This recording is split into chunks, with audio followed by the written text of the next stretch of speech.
নমস্কাৰ মৰমৰ ছাত্ৰ ছাত্ৰীসকল আজি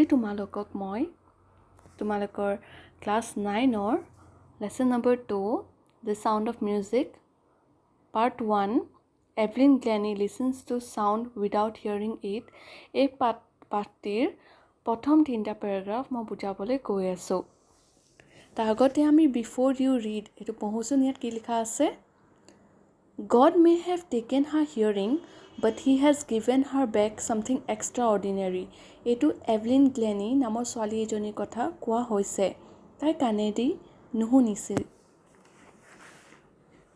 যদিও ইয়াত কৈছে যে যদিও ভগৱানে তাই শুনা শক্তিটো কাঢ়ি লৈছিলে তথাপিতো তাই extraordinary কিছুমান টেলেন্ট আছিলে What we hear she feels far more deeply than any of us অতি গভীৰভাৱে তাই বস্তুবিলাক অনুভৱ কৰিছিলে আমি যিবিলাক শুনিছিলো তাই যিহেতু শুনা নাছিলে তাই হেবিলাক অনুভৱহে কৰিছিলে That is why she expresses music so beautifully সেই কাৰণে তাই মিউজিক বহুত ধুনীয়াকৈ এক্সপ্ৰেছ কৰিবলৈ পাৰিছিলে প্ৰকাশ কৰিবলৈ পাৰিছিলে Read the following account of a person who fought against the physical disability.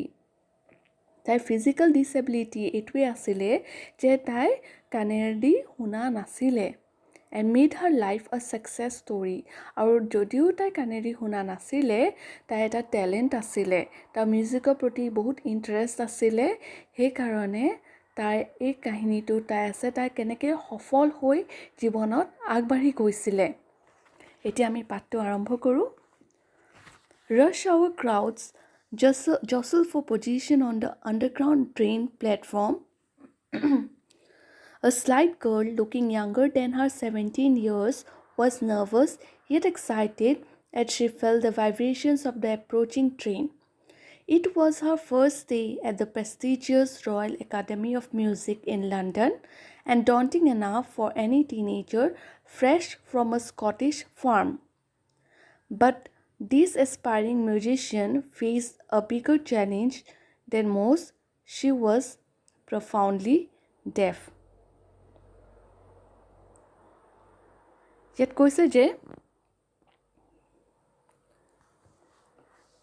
Train ষ্টেচনৰ কথা ইয়াত উল্লেখ কৰা হৈছে ট্ৰেইন প্লেটফৰ্মৰ কথা য'ত মানুহৰ খুব ভিৰ হৈছিলে তাত ভৰি দিবলৈ জেগা নাই গতিকে মানুহবোৰে তাত বাট উলিয়াবলৈ চেষ্টা কৰি আছিল হেতু সময় ছোৱালী এজনী 17 বছৰীয়া ছোৱালী এজনী কিখুৰী এজনী তাত ৰখি আছিল তাই খুব ভয়ে ভয়ে ৰখি আছিল তাই ক'ত যাবলৈ ওলাইছে তাই ৰয়েল একাডেমি অফ মিউজিক লণ্ডনলৈ যাবলৈ ওলাইছে তাই ভয় খোৱা স্বাভাৱিক কাৰণ তাই প্ৰথম যাত্ৰা কৰিছে তাকো তাই এখন ফাৰ্ম এখনৰ স্কটিছ ফাৰ্ম এখনৰ গাঁৱলীয়া জেগাৰ পৰা ওলাই আহি তাই লণ্ডনত খোজ পেলাবলৈ গৈছে তাতকৈ ডাঙৰ তাইৰ এটা প্ৰত্যাহ্বান আছিলে হেতু হ'ল যে তাই ডেফ আছিলে তাই কানেদি একেবাৰে শুনা নাছিলে 2 নম্বৰটো Evelyn Glennie's loss of hearing had been gradual.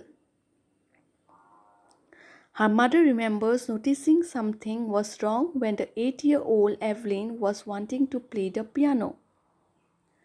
Evelynor শুনাৰ ক্ষমতাটো গ্ৰেজুৱেল আছিলে গ্ৰেজুৱেল মানে তাই সৰুতে শুনিছিলে তাৰ ক্ৰমান্বয়ে তাই শুনা শক্তিটো কমি গৈছিলে মাকে প্ৰথম লক্ষ্য কৰিছিলে যেতিয়া তাইৰ 8 বছৰ বয়সত তাই যেতিয়া পিয়ানো বজাবলৈ মাতি আছিল They called her name and she did not move তাইক পিয়ানো বজাবলৈ ষ্টেজলৈ মাতি আনিছিলে কিন্তু যেহেতু তাই কানেদি শুনা নাছিলে তাই সেইকাৰণে যোৱা নাছিলে ষ্টেজলৈ পাৰফৰ্ম কৰিবলৈ মাকে হেতু কথা তাই 8 বছৰ বয়স হতে গম পাইছিলে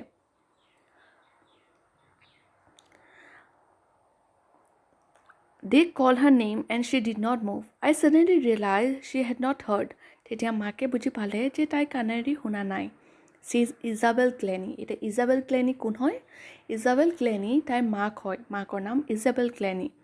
For quite a while Evelyn managed to conceal her growing deafness from friends and teachers. কিছু সময়ৰ কাৰণে কিছু দিনৰ কাৰণে এভলিনে যে কানেদি নুশুনে সেই কথাষাৰ তাই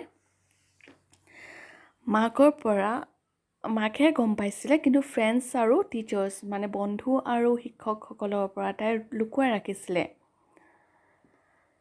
But by the time she was 11, her marks had deteriorated and her headmistress urged her parents to take her to a specialist.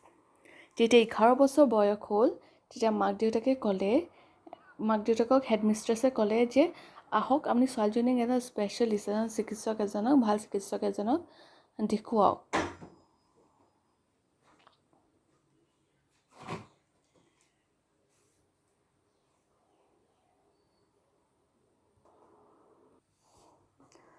It was then discovered that her hearing was severely impaired as a result of gradual nerve damage. তেতিয়া সেইটো লক্ষ্য কৰা হৈছিলে যে কথাটো মানুহৰ মাজত প্ৰচাৰ হৈছিলে যে টিচাৰ্ছ অফ ফ্ৰেণ্ডছে লাহে লাহে গম পাইছিলে যে তাই কাণেদি লাহে লাহে শুনা শক্তিটো তাই কমি আহিছে। যেতিয়া মাক দেউতাকে স্পেচিয়েলিষ্টৰ ওচৰলৈ, ডক্তৰ এজনৰ ওচৰলৈ যেতিয়া লৈ গ'ল, যেতিয়া তাইক চালে ভালকৈ কাণখন যেতিয়া চালে, তেতিয়া দেখিলে যে তাই নাৰ্ভটোত মানে ডেমেজ হৈ আছে। সেইকাৰণে they were advised that she should be fitted with hearing aids. কাণত লগোৱা কাণৰ মেচিনটো, যিটো কাণত লগাই কাণে নুশুনা মানুহে যে হিয়াৰিং এইডছ লগায়, সেই মেচিনটো লগাবলৈ এডভাইচ কৰিলে মাক দেউতাকক। and sent to a school for deaf. আৰু ক'লে যে তাইক বেলেগ এখন স্কুললৈ পঠিয়াব লাগিব। ডেফ স্কুল, যিখন ডেফ ল'ৰা ছোৱালী পঢ়ে, ষ্টুডেণ্টছ পঢ়ে, ছাত্ৰ ছাত্ৰীসকল পঢ়ে, তেনেকুৱা ডেফ স্কুললৈ পঠিয়াব লাগিব। Everything suddenly looked black, says Evelyn. সেইটো সময়ত এভলিনে নিজৰ মনৰ কথাটো প্ৰকাশ কৰিছে যে সেইটো সময়ত যেতিয়া তাইক ক'লে যে তাইৰ কাণৰ শুনা শক্তিটো কমি গৈছে, নাৰ্ভটো ডেমেজ হৈ গৈছে, তাৰপিছত ক'লে যে হিয়াৰিং এইডছ লগাব লাগিব, মেচিন পিন্ধিব লাগিব কাণত, সেইটো সময়ত তাই যে সকলোবোৰ বস্তু তাই ধোঁৱা হৈ গ'ল আগত, তাই যে ৰঙীন জীৱনটো যে কোলা হৈ গ'ল, সেইটো তাই মনত আহিছে কথাখিনি। But Evelyn was not going to give up. কিন্তু এভলিন এনেকুৱা ছোৱালী এজনী আছিলে যে তাই সহজতে হাৰ মানি নলয়। She was determined to lead a normal life and pursue her interest in music. One day she noticed a girl playing a xylophone and decided that she wanted to play it too.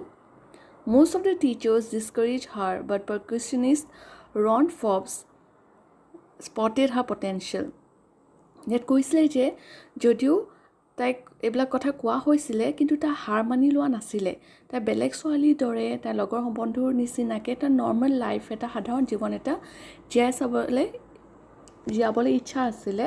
আৰু তাই যিহেতু মিউজিকৰ ওপৰত তাই বেছি interest আছিলে, তাই এদিন দেখিলে যে বেলেগ ছোৱালী এজনীয়ে জাইলোফোন এটা বজাই আছে। এই কিনাৰৰ ছবিখন দেখিছে যে এইটো ইনষ্ট্ৰুমেণ্টটোৰ নাম জাইলোফোন। আৰু তাইও বিচাৰিলে যে তাইও এইটো বজাব পাৰিব। তাই যিখিনি তাইৰ মিউজিক টিচাৰ আছিলে, শিক্ষকসকলে তাইক ক'লে যে তই নোৱাৰ, কিন্তু তাৰ ভিতৰত এজন আছিলে পাৰ্কিউশ্যনিষ্ট ৰন ফৰ্বছ। পাৰ্কিউশ্যনিষ্ট মানে যিজন মানুহে ড্ৰাম, তাবলা এইবিলাক বজাবলৈ জানে, তেওঁলোকক কি বুলি কয়? পাৰ্কিউশ্যনিষ্ট ৰন ফৰ্বছে কিন্তু তাইৰ টেলেণ্টটো দেখিছিলে যে তাই এই ছোৱালীজনীয়ে পাৰিব, এই ছোৱালীজনী নিশ্চয় কিবা এটা গুণ আছে। সেইকাৰণে তাইক সহায় কৰিবলৈ ৰন ফৰ্বছ ওলাই আহিলে। He began by tuning 2 large drums to different notes. Don't listen through ears, he would say, try to sense it some other way. Says Evelyn. Suddenly I realized I could feel the higher drum from the waist up and the lower one from the waist down. ফৰ্বছে তাইক মাতি আনিলে আৰু ক'লে যে তুমি কাণেদি শুনিবলৈ চেষ্টা নকৰিবা, তুমি বস্তুটো মই যি মিউজিকটো বজাম সেইটো তুমি মাত্ৰ অনুভৱহে কৰিবা, ফিল কৰিবা, তেতিয়া তুমি গম পাবা যে মই কি মিউজিকৰ নোটটো মই বজাই আছোঁ। তেতিয়া এভলিনে ক'লে যে হয় মই কিছুমান যিটো ওপৰত আছে ড্ৰামটো বজাইছে সেইটো বুজি পাইছোঁ, সেইটো ওপৰৰ নোটত বজাইছে, আৰু তলৰ নোটটো তলত বজাইছে বুলি মই অনুভৱ কৰিছোঁ বুলি তাই ৰন ফৰ্বছক ক'লে। Forbes repeated the exercise. এইটো এক্সাৰচাইজ তেওঁ ৰিপিট কৰিলে, আকৌ বজাবলৈ ধৰিলে। And soon Evelyn discovered that she could sense certain notes in different parts of the body. ফৰ্বছে তাইক সহায় কৰিবলৈ আগবাঢ়ি আহিলে আৰু এই এক্সাৰচাইজটো ড্ৰাম বজোৱা এক্সাৰচাইজটো এটা ওপৰত বজাইছে, এটা লোৱাৰ নোটটো তলত লোৱাৰ ড্ৰামত বজাইছে। বজাওঁতে তাই ফিল কৰিলে যে তাই মানে অনুভৱ কৰিলে যে তাই বিভিন্ন ধৰণৰ নোটছ তাই নিজৰ শৰীৰৰ বিভিন্ন পাৰ্টছত বাজি উঠিছে, তাই গম পাইছে। I had learned to open my mind and body to sounds and vibrations. তাই শিকি গ'ল, যিহেতু তাই কাণেদি নুশুনে, তাই মন আৰু শৰীৰটো শব্দ আৰু ভাইব্ৰেশ্যনত মনোযোগ দিবলৈ তাই শিকি গ'ল। The rest was sheer determination and hard work. তাৰ উপৰিও কি লাগিব তাইতো ইণ্টাৰেষ্ট আছিলে মিউজিকত, কিন্তু তাই শুনা পোৱা নাছিলে কাৰণে তাই নোটছবিলাক মিউজিকেল নোটছবিলাক তাই ফিল কৰিছিলে গোটেই বডিত। তাৰপিছত দ্য ৰেষ্ট ৱাজ, তাৰপিছত তাইক কাৰ ওপৰত এৰিছে, নিজৰ ডিটাৰমিনেশ্যনটো ওপৰত আৰু হাৰ্ডৱৰ্ক। তাই খুব চেষ্টা কৰিছিলে, খুব অনুশীলন কৰিছিলে, তাৰ ফলত তাই আজি ইমান দূৰ আগবাঢ়ি আহিলে। এই কথাষাৰ তাই এই লাইনটোত কৈছে। ছাত্ৰ ছাত্ৰীসকল, তোমালোকে চাগে বুজি পাইছা চাগে মই কি বুজাবলৈ লৈছিলোঁ, চাগে বুজি পাইছা। মোক জনাবা তোমালোকে বুজি পাইছানে নাই। পাছৰ পাৰ্টটো মই তোমালোকৰ পাছৰ ক্লাছত বুজাই দিম। তেতিয়ালৈকে তোমালোকে ভালদৰে পঢ়া শুনা কৰিবা।